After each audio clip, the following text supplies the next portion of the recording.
This is the Sabbath School lesson for the fourth quarter, 2021.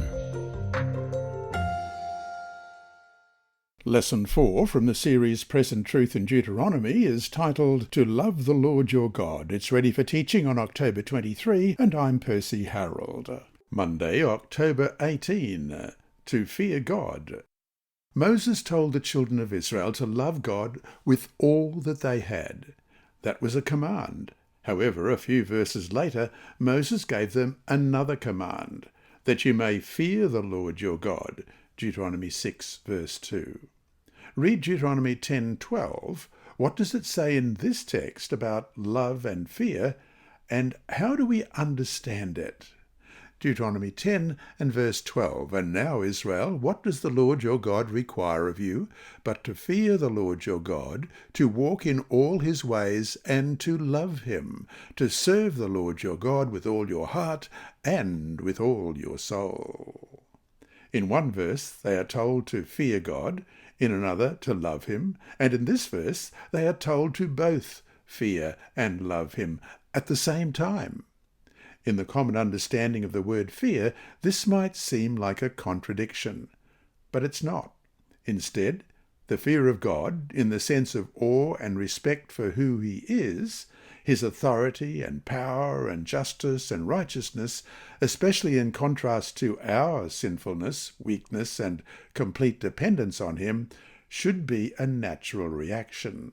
We are fallen beings who have violated God's law and who, but for his grace, deserve condemnation and eternal death.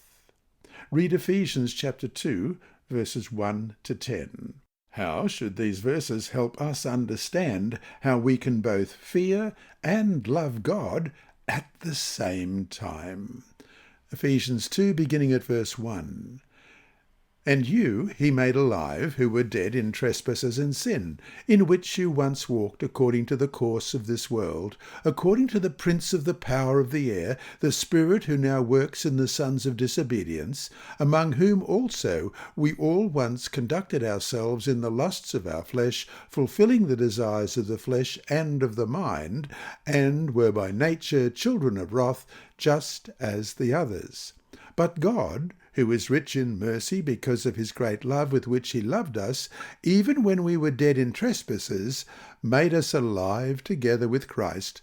By grace you have been saved, and raised us up together, and made us sit together in the heavenly places in Christ Jesus, that in the ages to come he might show the exceeding riches of his grace in his kindness toward us in Christ Jesus. For by grace you have been saved through faith, and that not of yourselves.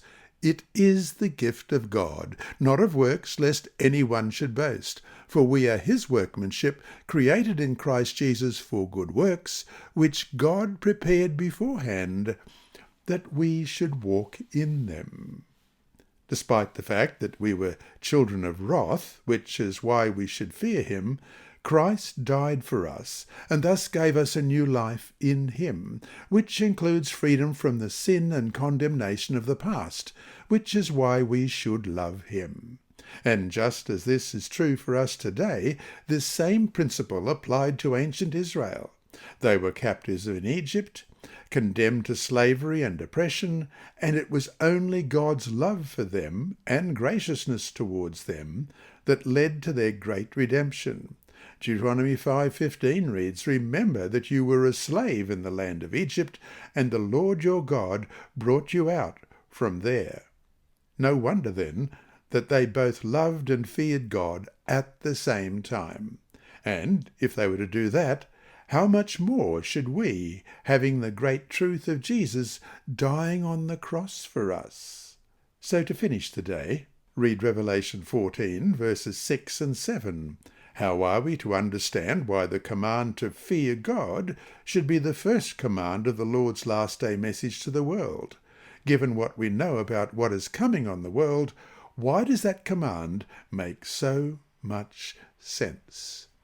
Revelation chapter 14, beginning at verse 6. Then I saw another angel flying in the midst of heaven, having the everlasting gospel to preach to those who dwell on the earth, to every nation, tribe, tongue, and people.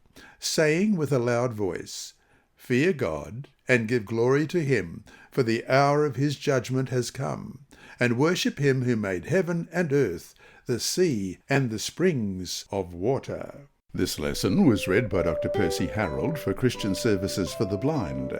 Sponsored by the Sabbath School Department and distributed through Hope Channel Australia, this podcast is also redistributed by Hope Channel Germany, Christian Record Services for the Blind, and It Is Written. It is also available on SoundCloud and through multiple podcast distributors, including Apple iTunes. Remember, God is always faithful.